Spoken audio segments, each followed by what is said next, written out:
A data center's the brains of the internet. The engine of the internet. It is a giant building with a lot of power, a lot of cooling, and a lot of computers. It's row upon row upon row of machines, all working together to provide the services that make Google function.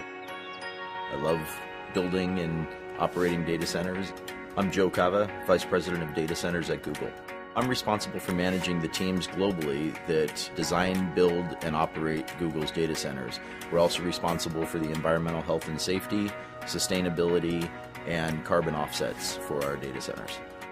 This data center here in South Carolina is one node in a larger network of data centers all over the world.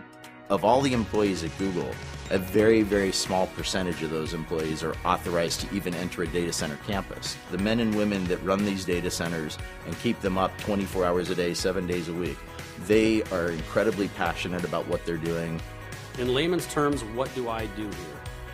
I typically refer to myself as the herder of cats. And I'm an engineer, hardware site operations manager. We keep the lights on. And we enjoy doing it. And they work very hard. So we like to provide them a fun environment where they can also play hard as well. We just went past the 3 million man-hour mark for zero lost time incidents. 3 million man-hours is a really long time, and with the number of people that we have on site, that is an amazing accomplishment.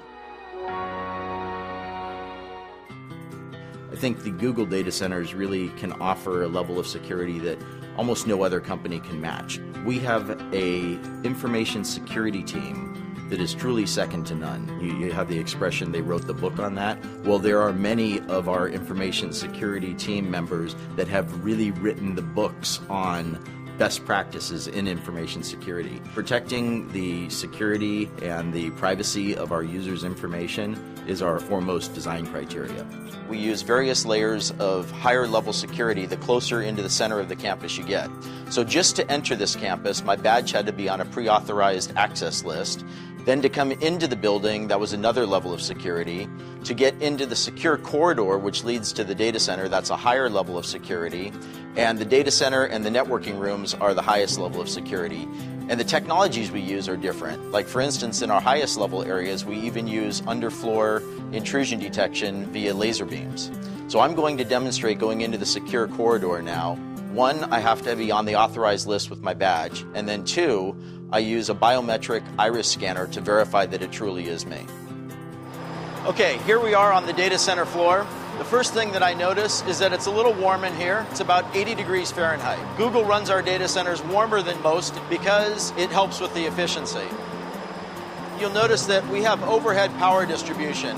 Coming from the outside yard, we bring in the high voltage power, distribute across the bus bars to all of the customized bus taps that are basically plugs where we plug in all the extension cords. All of our racks don't really look like a traditional server rack. These are custom designed and built for Google so that we can optimize the servers for hyper efficiency and high performance computing.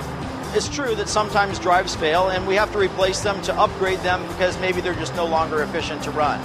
We have a very thorough end-to-end chain of custody process for managing those drives from the time that they're checked out to the server till they're brought to an ultra-secure cage where they're erased and crushed if necessary. So any drive that can't be verified as 100% clean, we crush it first, and then we take it to an industrial wood chipper where it's shredded into these little pieces like this. In the time that I've been at Google for almost 6.5 years now, we have changed our cooling technologies at least 5 times.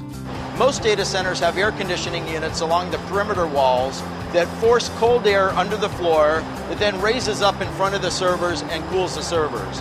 In our solution, we take the server racks and we butt it right up against our air conditioning unit. We just use cool water flowing through those copper coils that you see there. So the hot air from the servers is contained in that hot aisle.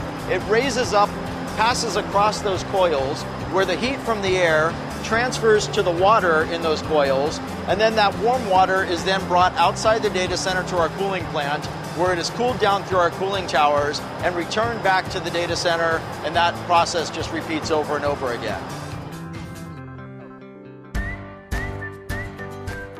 To me, the thing that amazes me about Google in the data centers is the pace of innovation and always challenging the way we're doing things. So when people say that innovation in a certain area is done, that we've kind of reached the pinnacle of what can be achieved, I just laugh.